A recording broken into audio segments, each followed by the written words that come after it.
Whatever you do, make sure you visit ashkicking.com for your home fragrance, health, and beauty needs. Quality products at a great price. Hi, you're watching Dante's Boxing Nation. Woo! Hey. Yeah.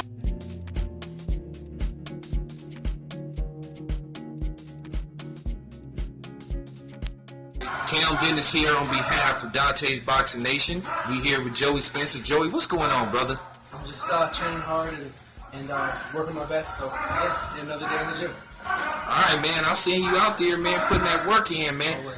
All right, man. So I want you to give us your take on last week's fight. Who you think won, and what do you just think of the fight and all?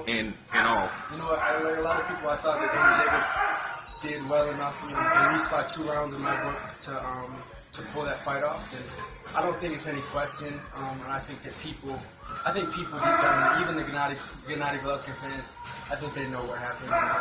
They know that Gennady Golovkin wasn't supposed to lose that fight. He couldn't lose that fight. They weren't going to take that fight from him because of the Canelo Alvarez fight. But and that's boxing and that's business, and I honestly don't have any problem saying that, and I don't have any.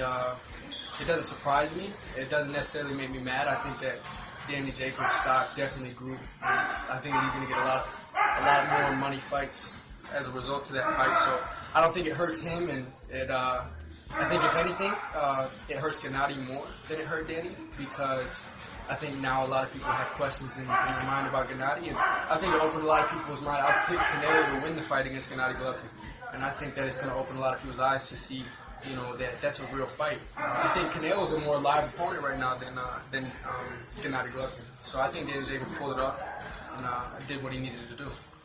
Hey, Joey, I gotta ask you a question, because you're about to enter that realm of being a professional boxer. Let me ask you something. Based off what happened, a lot of people thought that Danny Jacobs won the fight. Yeah. Are you worried about going into a fight someday and winning the fight?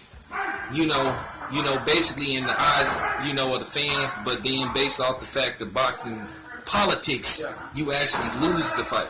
Yeah, so, are you worried about that happening to you? Basically getting cheated in the fight, based off boxing politics? I think that if you're not on, I think you need to always surround yourself with. I think you need to be on the A side at all times.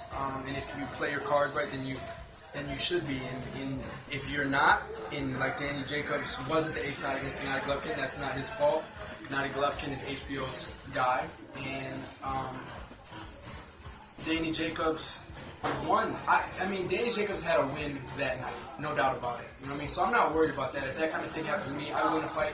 Like as long as the fans can say that I want to fight, I'm not worried about what any judge can do to me, because judges at the end of the day, and compared to the fans, are irrelevant compared to the fans. Even just because they say on paper that Gennady won, a lot of the fans believe that Danny did. So that's a big win in my eyes, for Danny Jacobs. I think that he should keep his head held high and know that he's going to get more money down the line.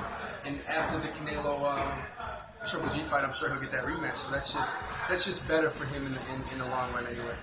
Well, I got to ask you about a rematch, because there's no doubt it sucks. Nobody wants to lose. Nobody wants to lose, even if the fans. That doesn't mean I'm going to be okay if that did happen. I don't think that Danny Jacobs should be content and shouldn't say what's right. If he believes he won, then he should say that he believes he won. But I think that in the long run, that's going to be a big win for him. This is Bobby, and you're watching Dante's Boxing Nation.